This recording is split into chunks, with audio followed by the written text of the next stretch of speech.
জমিয়াতে ইসলামীকে ছেড়ে দেওয়া ব্রাহ্মণবাড়িয়া ২ আসনে নির্বাচন করার ঘোষণা আগেই দিয়েছিলেন বিএনপির আন্তর্জাতিক বিষয়ক সম্পাদক ব্যারিস্টার রুমিন ফারহানা। এবার দল থেকে পদত্যাগ করে হলেও স্বতন্ত্র প্রার্থী হিসেবে নির্বাচন করার হুঁশিয়ারি দিলেন তিনি। ব্রাহ্মণবাড়িয়া ২ আসনটি বিএনপির ঘাঁটি হিসেবে পরিচিত। এরপরেই লাঙ্গলের অবস্থান।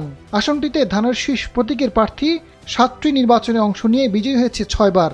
লাঙ্গল প্রতীকের প্রার্থী ৯ বার অংশ নিয়ে ৩ বার, নৌকা প্রতীকের প্রার্থী ৫ বার অংশ নিয়ে ১ বার আর স্বতন্ত্র প্রার্থী বিজয়ী হয়েছে ২ বার। এ আসনে বিএনপির নেতৃত্বাধীন জোট তাদের শরিকদের ২ বার ছাড় দিয়ে ১ বার জয় হয়েছে, আর আওয়ামী লীগের নেতৃত্বাধীন মহাজোট তাদের শরিকদের ৫ বার ছাড় দিয়ে জয় পেয়েছে ২ বার।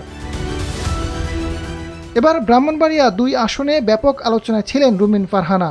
২ দফায় বিএনপি প্রাথমিক প্রার্থী ঘোষণা করলেও আসনটিতে কারো নাম ঘোষণা করেনি। এরপর থেকেই স্থানীয় নেতাকর্মীরা অনেকটা নিশ্চিত হয়ে যায় এই আসনটিতে প্রার্থী হচ্ছেন জোটের জোনায়েদ আল হাবিব। তবে ব্যারিস্টার রুমিন ফারহানা বন্ধ রাখেননি তার নির্বাচনী প্রচারণা। বিভিন্ন সভা সমাবেশে দলের মনোনয়ন না পেলে স্বতন্ত্র প্রার্থী হওয়ার ইঙ্গিত দিয়েছেন তিনি। মঙ্গলবার জমিয়াতে উলামা ইসলামের সহসভাপতি মাওলানা জোনায়েদ আল হাবিবকে জোটের প্রার্থী হিসেবে ঘোষণা করে বিএনপি। তাতেই চরমভাবে খেপলেন রুমিন ফারহানা। তিনি জানান, ব্রাহ্মণবাড়িয়া ২ আসন থেকেই নির্বাচন করবেন। বিএনপি এত বড় দল, তাদের ভালো মন্দ দেখতে হয়। যেহেতু জমিয়াতের সঙ্গে তারা জোট করেছে, আসন না দিলে কেমন করে জোট হবে? দল বাধ্য হয়ে তাদের আসন দিয়েছে।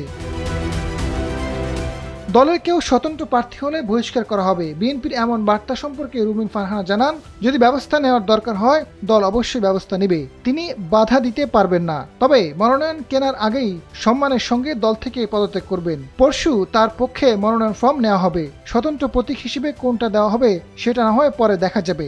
আশা করছেন এলাকার মানুষের ভালোবাসা এখনো তার সঙ্গে আছে। তারা এর জবাব ভোটের মাধ্যমেই দেবে।